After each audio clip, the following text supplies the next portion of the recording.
We're neck deep in the holiday season, and I say Merry Christmas to you and your family. Now that we've completed the history books of the Old Testament, I'm going to take a bit of a break from the crash course through the Old Testament for the holidays and have a few special episodes. This week I went back to the archives and dredged up last year's Christmas episode. I love this story and the reality of it. It really sets the season in context. How often does anyone begin their Christmas story in Revelation? Well, frankly, they should. Anyhow, I hope and pray that this podcast, and this episode in particular, is a blessing to you and your family, especially this season.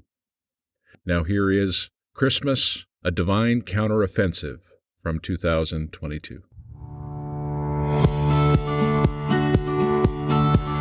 Merry Christmas, everyone. I'm Nate Vinio, and this is Something to Gnaw On, a short podcast for those with a short attention span or just short on time, designed to give you something to mentally and spiritually chew on throughout your day. You might say it's a Bible study in bite-sized form.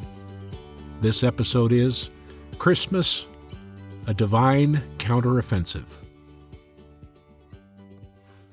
What would possess any human being to break into prison? Now, maybe break in is a bit over the top, but what about stealing somebody's identity and positioning yourself to be arrested and thrown into prison for all of his offenses, especially during a large-scale war? I would love to have been a fly on the wall of that strategy session. Gentlemen, we need a volunteer for a secret mission. Raise a hand if you're willing to volunteer. It's a counteroffensive. Several hands go up. You will assume a secondary identity. All the hands stay up. You will break into an enemy fortress. A few hands drop. It will encourage your countrymen, and you will organize a revolt. Hands stay up. And if you're caught, you will most likely be executed on the spot. No trial is likely. And oh, by the way, this fortress we speak of is Auschwitz. All hands drop. All except one. The man who raises his hand, steps forward, and volunteers is Witold Pilecki. Pilecki was a major in the Polish army until the Nazis invaded and overtook Poland in late 1939. At that time, the nation split, ideologically at least, into those who became Nazi puppets and the resistance, those who refused to bow a knee to Nazi ideology and rule. Pilecki became an intelligence officer in the resistance. Pilecki volunteered and assumed the identity of a man known to be sought by the Nazis for his political views, and allowed himself to be captured and imprisoned. Within days, he graced the gates of Auschwitz with 1,800 other political prisoners. And the way history tells the story, the resistance officer is the only one to have entered intentionally. At this point in time, Auschwitz was used primarily for political prisoners prior to the arrival and genocide of 11 million Jews, notwithstanding victims of other social and ethnic groups. Within the first month, he got his first report out on the treatment of prisoners, but it took nearly 6 months to get it to Polish leadership exiled in London. It doesn't appear that he planned it this way, but he beat most Jews to Auschwitz, and as the Nazis began the genocide of the Jews in the gas chambers, Pilecki had a front row seat and reported the atrocities through radios that had been smuggled in piece by piece, not to mention written communiques that were smuggled out. If not for the efforts of Pilecki and other Polish prisoners, the Allies would not have had any first-hand intelligence regarding the genocide at Auschwitz. Pilecki spent nearly 3 years in Auschwitz, eyeball to eyeball with evil. He endured lice, starvation, bouts with pneumonia and typhus before escaping. Michael Shudrich, the chief rabbi of Poland, said that Pilecki was, quote, an example of inexplicable goodness at a time of inexplicable evil." End quote.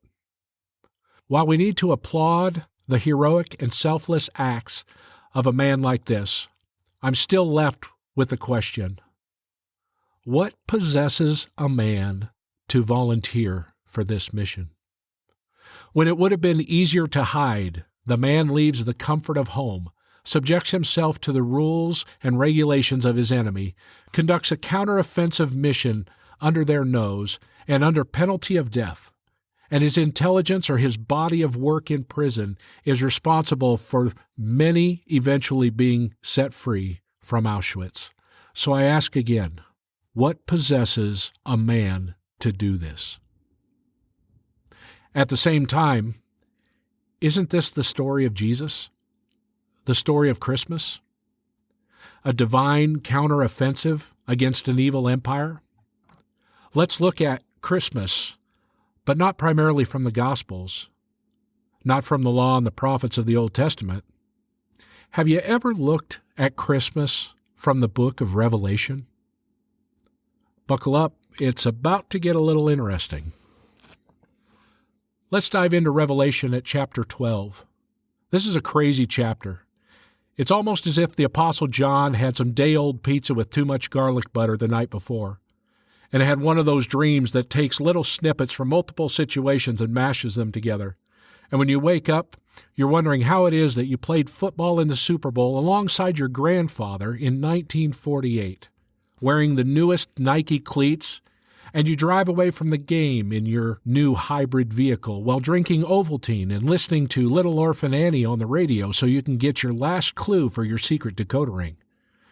And as if things couldn't get any more weird, you stop your hybrid at the edge of the parking lot and you pick up your grandchildren, each one of them dressed as Ralphie in his pink bunny suit from A Christmas Story. Now how's that for a bad pizza dream? This is how John's visions read to me when I read them too fast. But if you take time and break it down, it does make complete sense. One possible error people make when approaching Revelation is to think that, as a book of prophecy, it's all about future events. Not true with regard to Revelation 12, which is historical in nature, but from a spiritual perspective. In short, it's about war, spiritual war. It's the history of the spiritual attack humanity has been under since Genesis 3. It records the devil's rage and vengeance, an attempted coup, and an all-out assault on the innocent and the most vulnerable, a baby, and anyone who wants to follow Jesus. It also records snapshots of victory and angelic celebration. And while hitting the highlights of history, it's a bit mixed up chronologically, in that bad pizza dream kind of way. Disclaimer: a short podcast like this may not be the best place for digging into the book of Revelation, but we're going to take a swing at it. Here we go. Look at verse 4 as well as 7 through 12, which record a battle in heaven between Satan, or also mentioned as the dragon. After his attempted coup, he was cast out, and it's followed by an angelic worship set celebrating the event. Now keep in mind that if Satan is doing his thing in Genesis 3, then this event predates creation. And when the sore loser hits earth, verse 12 reads, "Terror will come on the earth and sea, for the devil has come down to you in great anger, knowing he has little time left."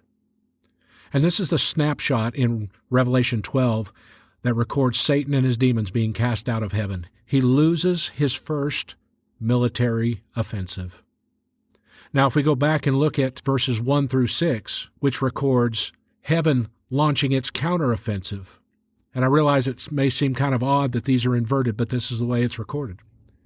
It records Jesus being born to save the world and quite literally rule or shepherd the world. We'll dig into that in a moment. A quick side note here. There's an interesting word study to do here in the Greek, and I don't have the time to elaborate on it now, but I've included some of the particulars in the show notes that you can get to at somethingtognaw.buzzsprout.com. You can get that in the show notes there. In short, this word rule has more to do with the manner a shepherd would care for his herd than any type of political or military rule over people, which the Greek language draws a significant distinction. Okay, back to verses 1 through 6. And using the imagery of a dragon, he stands, quote, in front of the woman as she was about to give birth, ready to devour her baby as soon as it was born. But the child was taken away. She gave birth to a son, a male child, who is destined to shepherd all the nations with a rod of iron, and her child was caught up to God in his throne. End quote. It's widely accepted that this is a clear reference to Jesus, coming to earth in the form of a man, from fetus to infant to toddler to child to teen to young adult to man. This verse is the parentheses, or the brackets, between which the gospel rests. Matthew, Mark, Luke, and John happened between the birth mentioned here and Jesus' ascension. Christmas on one end and the ascension on the other. The record of Jesus' birth here becomes a divine, behind enemy lines, counteroffensive that lasted 33 years and began with the birth of a baby in the company of sheep herders. And just as an angelic choir celebrated after the casting of Satan out of heaven, they celebrate in overwhelming fashion the victory in the fields of Bethlehem with the least likely group of people, shepherds. One last reference in the chapter worth mentioning. Verse 17 takes a look into the future, from Christ forward to us now, and it says, And the dragon was angry at the woman, and declared war against the rest of her children. And who are the rest of her children? Keep on reading. All who keep God's commandments and maintain their testimony for Jesus. Christ's arrival in a Bethlehem manger was a calculated counteroffensive, a divine move in a spiritual war. So often Christmas is portrayed as a soft and gentle, peaceful time where good feelings and angelic choirs, golden gifts, and general joy and happiness abound. And certainly you can find those elements in the Scriptures. But Revelation 12 doesn't paint it that way. It is war. And if you reread the Gospel account, you'll find those elements of war and conflict.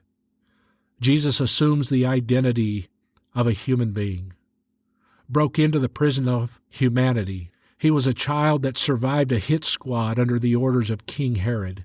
He escaped to Egypt, spent the better part of his life dodging assassination attempts by the Pharisees, and eventually he's captured and killed for socio-political gain, at least in the minds of the Pharisees. And what would possess him to do this? It may seem an odd passage to read at Christmas, but look at the Apostle Paul's perspective in Philippians 2, 6 through 8. Though he was God, he did not think of equality with God as something to cling to. Instead, he gave up his divine privileges. He took the humble position as a slave, or can we say a prisoner here, and was born as a human being. And when he appeared in human form, he humbled himself in obedience to God and died a criminal's death on the cross.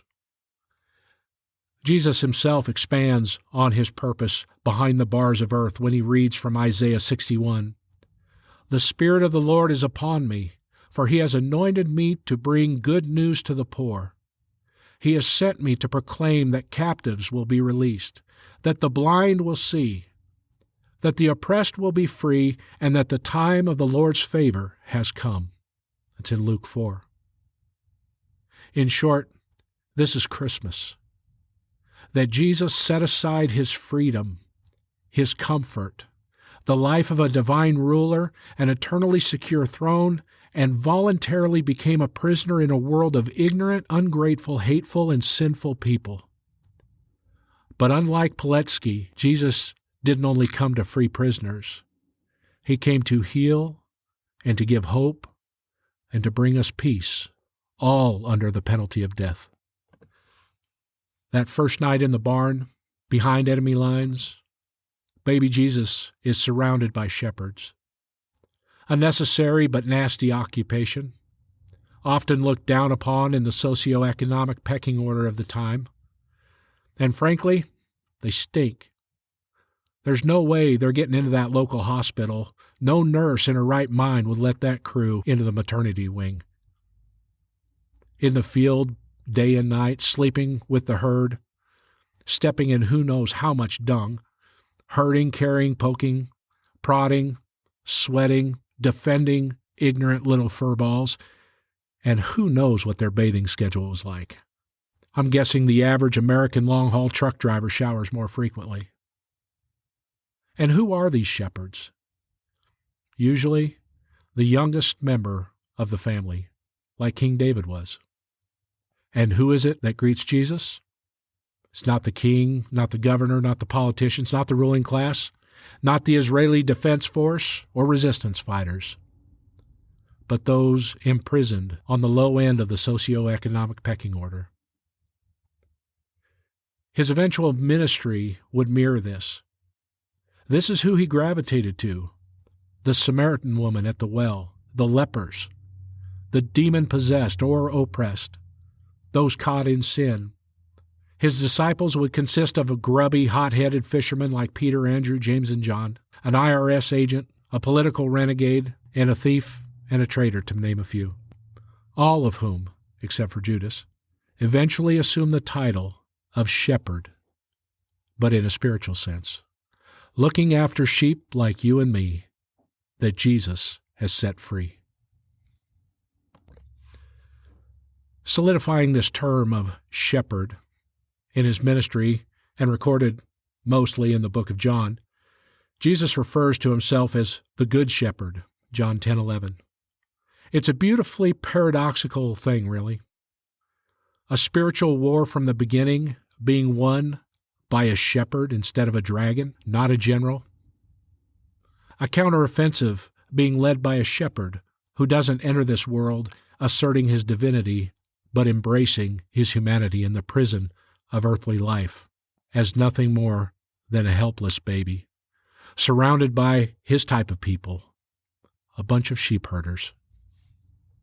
And again, I ask, what would possess someone to do this? And the answer is ultimately very simple. For God so loved the world that he gave his only Son, that whosoever believes in him shall not perish, but have everlasting life. John 3:16. The message of Christmas is that a Savior, the great shepherd, has come. He's injected himself into the spiritual battle of this life to set you free because he loves you. He loves humanity. The spiritual battle is for your soul. And make no mistake about the intensity of Revelation 12, verse 17. Satan is raging against God and you. But make no mistake about it. God's intensity and his love for you is greater still. And you are loved. You are worth it. You are important enough for Jesus to leave his secure and peaceful place in heaven so that you could be saved and set free. This is the Christmas gift, and this Christmas gift is free for the taking. All you've got to do is accept it. What a beautiful way to respond to the Christmas story, surrendering your life to Christ. If you need to do that today, if you feel him tugging on your heart that this is something that you need to do, and you've known for a long time that you need to, but today's the day, would you pray this with me? Jesus, thank you for loving me enough to come and save me. I know I'm a sinner, and I accept you and thank you for dying on the cross to pay the price for my sin. Please come into my life and set me free. Amen. I promise you, he hears that prayer. And if you prayed that prayer, please reach out to me through Facebook and just let me know. Let somebody know. Share that with somebody. As I wrap up this episode, I want to acknowledge that I've spent considerable time here talking about the dynamic of spiritual war and conflict behind Christmas. And some of you may really feel this intensify this season in a tangible and practical way, whether you just prayed that prayer or you prayed that prayer 30 years ago. But one of the other titles Jesus has that's part of the Christmas gift, going all the way back to Isaiah 9, is that of Prince of Peace. He came to win a battle, not only to set us free, not only to bring healing, but it brings us peace. Remember his words later in his ministry, "Peace I leave you, my perfect peace I give you. Not as the world gives do I give you. Do not let your heart be troubled, nor let it be afraid." And the Amplified Version phrases it this way, "Let my perfect peace calm you in every circumstance and give you courage and strength for every challenge." That's in John 14:27 in the Amplified Version. If salvation is the ultimate Christmas gift, let his peace be the ultimate stocking stuffer this season. I'm Nate Vinio, and this has been Something to Gnaw On. Merry Christmas.